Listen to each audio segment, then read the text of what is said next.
Although working outside in our part of the country can be wonderful during the summer months, Mother Nature insists on providing us our fair share of winter, allowing us to enjoy cold temperatures, snow, and ice. This program is provided to remind the employees that spend a lot of time working outside of some key work practices to follow when we are faced with cold weather and snow. Before you begin work, you should always spend time warming up and stretching your muscles. This is a good practice any time of the year, but it's more important during the cold winter months. Some warm-up exercise will increase blood flow, make your muscles more limber, and will allow you to be more comfortable in cold temperatures. Good hydration is just as important during the cold months as it is in the hot summer months.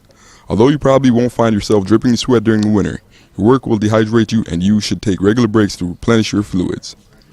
As you probably know, wearing the right clothing is probably the most important thing you can do to stay safe, avoid frostbite, and work comfortably.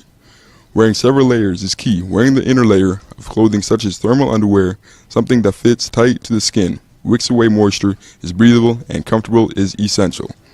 Clothing made with natural fibers such as wool or cotton allow greatest breathability, but synthetic materials such as fleece are also quite good.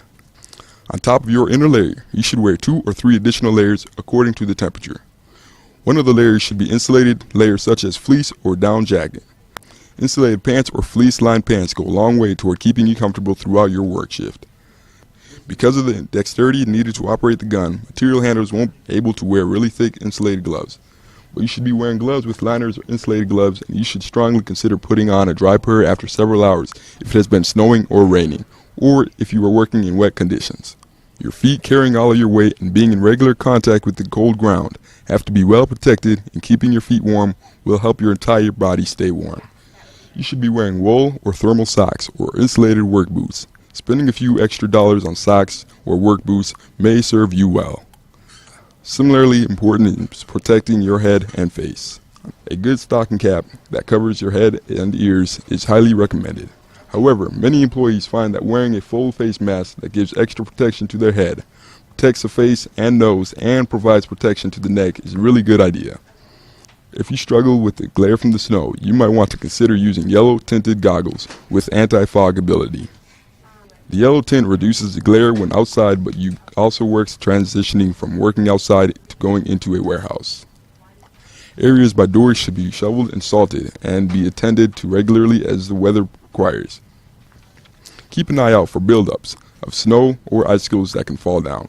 You should knock these down when they get too big or are over an entrance. If you are walking on ice and snow frequently, you should strongly consider wearing a traction aid such as Yaktrax. If you are on and off a high-low frequently, you might not wish to do that, but then you need to take shorter steps when walking and to always have 3 points of contact when getting on or off the high-low. When pulling loads, you may have to use crowbars and hammers to break up the ice. Be extremely cautious when doing this, and this is when you really want to be wearing those Yaktrax. If the material that is iced up is Trex or another composite material, the crowbar and hammer isn't a good idea as you will probably damage the product.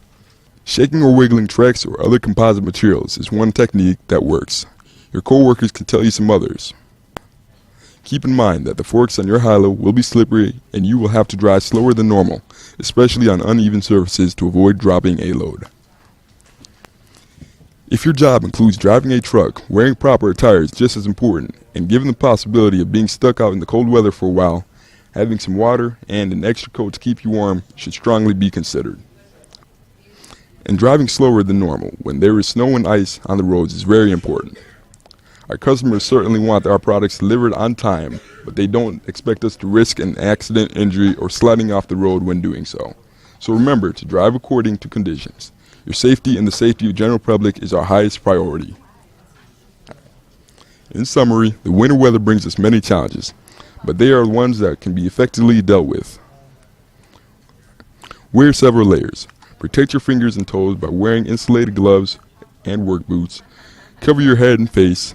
Work at a place that is slower than normal. Stay aware of your surroundings and do your part to shovel and salt high traffic areas that are subject to use by customers and employees. If you apply the things you've heard on this video, along with the ideas and suggestions provided by our supervisor and the fellow employees, you will minimize the discomfort of Mother Nature's winter blast. Stay safe.